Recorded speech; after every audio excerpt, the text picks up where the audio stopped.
দর্শক, এখন আমরা আলোচনা করব জাতীয় রাজস্ব বোর্ড এনবিআর এর সংস্কার নিয়ে। আমাদের সঙ্গে ভার্চুয়ালি যুক্ত আছেন সংস্থাটির সাবেক কমিশনার মোহাম্মদ আব্দুল কাফি।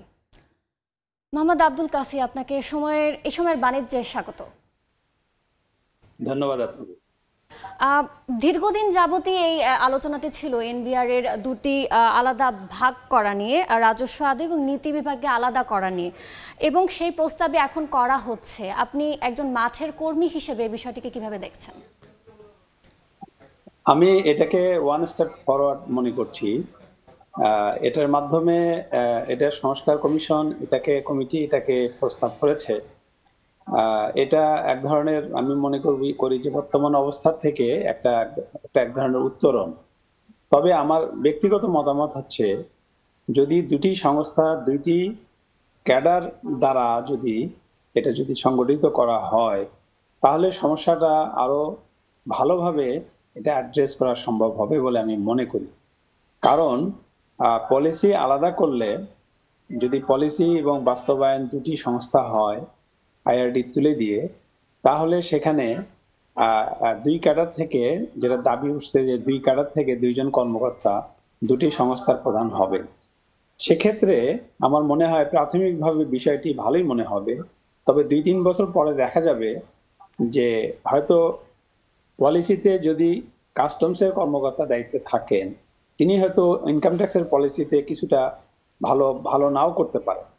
আবার বাস্তবায়নে যদি আয়করের কর্মকর্তা থাকেন, তিনি হয়তো বাস্তবায়নের ক্ষেত্রে কাস্টমস ভ্যাটের বাস্তবায়নটা তার দ্বারা ভালো নাও হতে পারে। অথবা ভাইস ভার্সা যদি ধরা হয়, সেই ক্ষেত্রে যদি পলিসি বাস্তবায়ন দুটোই যদি একজন সচিবের অধীনে হয়, যদি ডাইরেক্ট ট্যাক্স ডিভিশন এবং ইনডাইরেক্ট ট্যাক্স ডিভিশন যদি হয়, সেই ক্ষেত্রে আমার মনে হয় সমস্যাটা একবারেই মিটে যায়।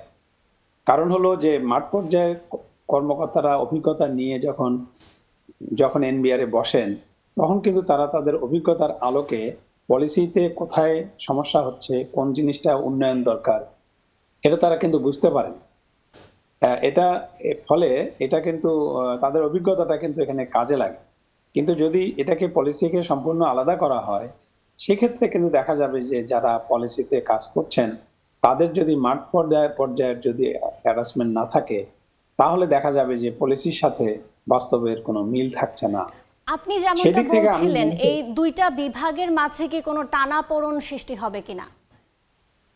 হ্যাঁ, আমার মনে হয় যে ওইটুকু হবে যে যদি দুইটা আলাদাভাবে সম্পূর্ণ আলাদা করা হয়, দুইটা cadre direct tax division, indirect tax division করা হয়, তাহলে কিন্তু সমস্যাটা একবারেই মিটে যায়।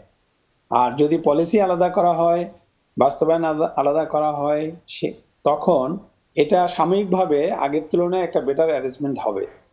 কিন্তু এটা একবারে সমস্যাটা মিটে যাবে না, আমি মনে করি। ব্যবসায়ীরা কিন্তু অনেকদিন যাবতই এনবিআর এর বিরুদ্ধে হয়রানির অভিযোগ করে আসছেন। এই যে এই দুইটা বিভাগ যে আলাদা করা হচ্ছে, এতে হয়রানি কি মিটবে বলে মনে হচ্ছে? হয়রানির জায়গাটা তো আসলে কর্মকর্তাদের এবং যে সেটআপ আছে, সেই সেটআপের যে মানসিকতা এবং সেখানে যে কালচার, সেটার কারণে হচ্ছে। এখানে কিছুটা কমবে, কিন্তু কথা হচ্ছে যে এই জন্য এনবিআর এর কর্মকর্তা কর্মচারীদের ব্যাপকভাবে তাদের কাউন্সিলিং দরকার, মোটিভেশন দরকার।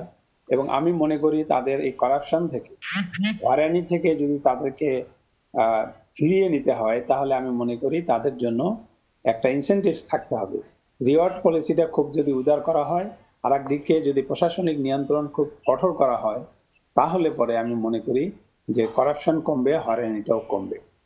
এটা অনেক দেশে আছে যে মোহাম্মদ আব্দুল কাফি, আমরা যেমনটা জানি যে বাংলাদেশের ট্যাক্স জিডিপির অনুপাত অনেক কম। সেক্ষেত্রে এই যে এই সংস্কারের ফলে আমাদের রাজস্ব আহরণ কেমন বাড়বে? হ্যাঁ, এতে অনেকটা খানিকটা বাড়বে। এর ফলে খানিকটা বাড়বে।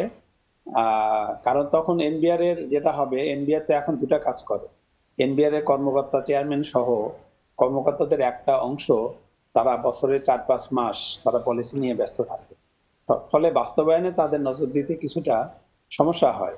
যদি এনবিআর শুধু বাস্তবায়ন করে, তখন বাস্তবায়নটা কিন্তু অনেক বেশি অ্যাটেনশন পাবে এবং আদায়ের দিক থেকে তখন তাদের দায়িত্বটা একান্ত ওই দায়িত্বই থাকবে। সুতরাং তাদের কৈফিয়ত দেওয়ারও সুযোগ কম থাকবে, আদায় তখন বাড়বে বলে আমি মনে করি। এছাড়া সংস্কারের ক্ষেত্রে রাজস্ব আদায়কারী কর্মকর্তাদের সক্ষমতা এবং দক্ষতা বাড়ানোর দিকে কতটুকু জোর দেওয়া উচিত বলে আপনি মনে করছেন? এটা তো যথেষ্ট জোর দেওয়া উচিত, এবং যদি দুইটা ক্যাডার থেকে যদি দুইজন যদি দুইটি সংস্থার প্রধান হন, তাহলে তাদের কিন্তু চিন্তা ভাবনা মতামত প্রকাশের সুযোগ হচ্ছে, তাদের যোগ্যতাটা শানিত হওয়ার সুযোগ হচ্ছে। সেই ক্ষেত্রে কিন্তু তারা কিন্তু অনেকটা সুযোগ পাবে, এবং নিয়ন্ত্রণ তাদের এখন যেভাবে চাপিয়ে রেখে, জোর করে চাপিয়ে রেখে নানা রকম কৌশলের মধ্য দিয়ে রাজস্ব আদায় করা হয়, তখন তারা খানিকটা নিয়ন্ত্রণ মুক্ত এবং কিছুটা স্বাধীন হবে। তবে আমি মনে করি যে যে শুরুতে তাদের যে ট্রেনিং হয়, প্রশিক্ষণ হয়, এটা বিভিন্ন পর্যায়ে তাদের প্রচুর আরো প্রশিক্ষণ, প্রচুর মোটিভেশন, কাউন্সিলিং দরকার। এটা না করে শুধুমাত্র একবার প্রশিক্ষণ দিয়ে ছেড়ে দিলে এখন যে পরিস্থিতিটা আছে, এই পরিস্থিতির উন্নয়ন হবে না।